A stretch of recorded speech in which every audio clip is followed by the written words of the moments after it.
Aging Well Senior Health Advisories deliver important information to educate and support seniors about the importance of preventive health, making and keeping doctor appointments, prescription medicines, and good nutrition to prevent obesity and reduce risk of disease. Aging Well with your doctor. I'm a strong advocate for people understanding their own bodies, knowing what's going on, and being active partners with their healthcare provider in taking care of themselves.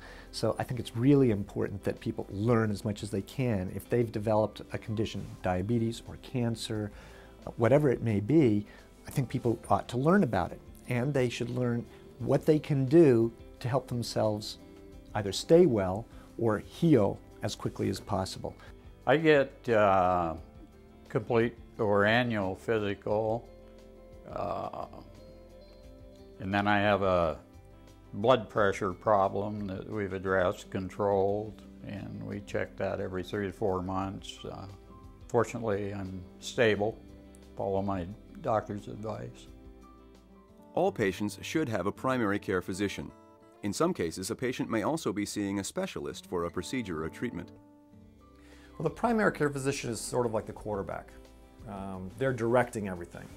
But sometimes a specialist will be called in to deal with a particular problem that the primary care doctor is either not able to do in terms of a procedure or doesn't know as much about as the specialist will know. So it's important that the specialist, when he or she sees the patient, gets back to the primary care physician and all of them are communicating.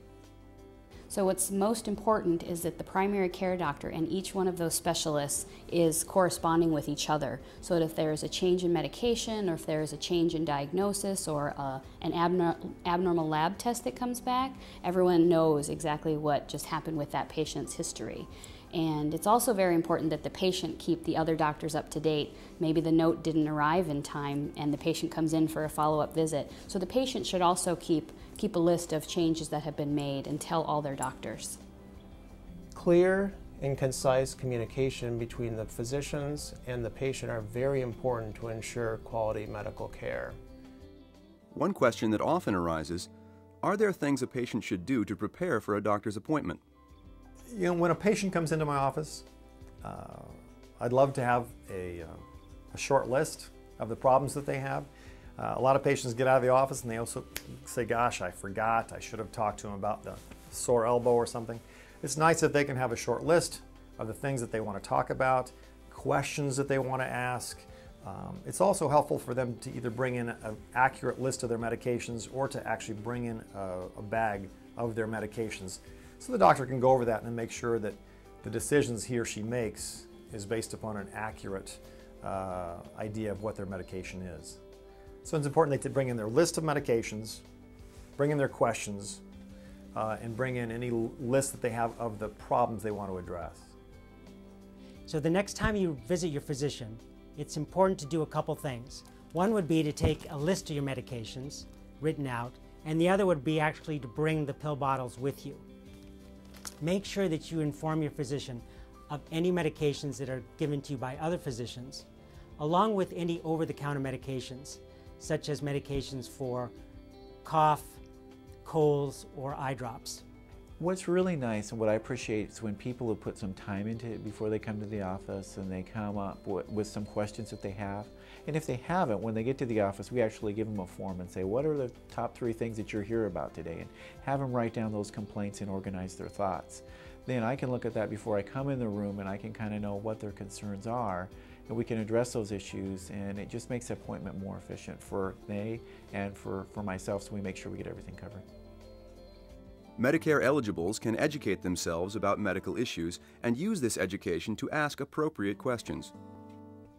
If you have diabetes, you should look into your health plan to see whether educations such as dietary counseling, group classes are available. They're extremely helpful in terms of managing your diabetes and also understand a little bit more about the condition.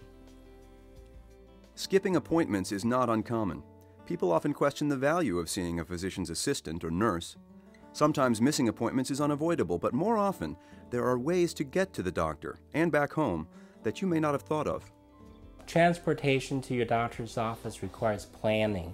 Oftentimes that means getting the local paratransit service to participate in your transportation, and also working with your family is very important.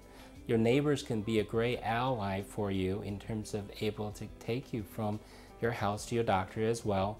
Knowing all your options are the key. If people will plan, Dial-A-Ride or some of the DART services can work for them. A lot of my seniors will just plan appointments on the days that one of their children's off that can bring them in, and that can work. Catholic Community Services will give rides. Up where I'm at in North Snohomish County, for some of the people who are like out at Warm Beach, they have drivers that are available to take people to appointments. And so it takes a network of a lot of different things. A lot of the offices, and I mentioned we have a kind of a senior resource with our palliative nurse, we have a social worker who can help as well with people who have those issues, can help them solve some of their transportation issues. But it is difficult. I still have a few that do ride the bus, but a lot of the seniors now usually come in with either a Dial-A-Ride or with a family member if they can't drive themselves. Transportation to the clinic can be difficult for some patients. I encourage you to discuss the issue with your primary care doctor or with your plan administrators to see if you have covered transportation. Absolutely. There are many Medicare Advantage plans that offers different types of transportation services. It is important to check into your plan to see what sort of services they offer, and often you might benefit greatly from it. The Aging Well Senior Health Advisory is produced by Seattle Community College's television in cooperation with Public Health, Seattle and King County, Snohomish Health District, Essence Healthcare and its participating hospitals and medical centers in Washington, the Polyclinic and the Everett Clinic.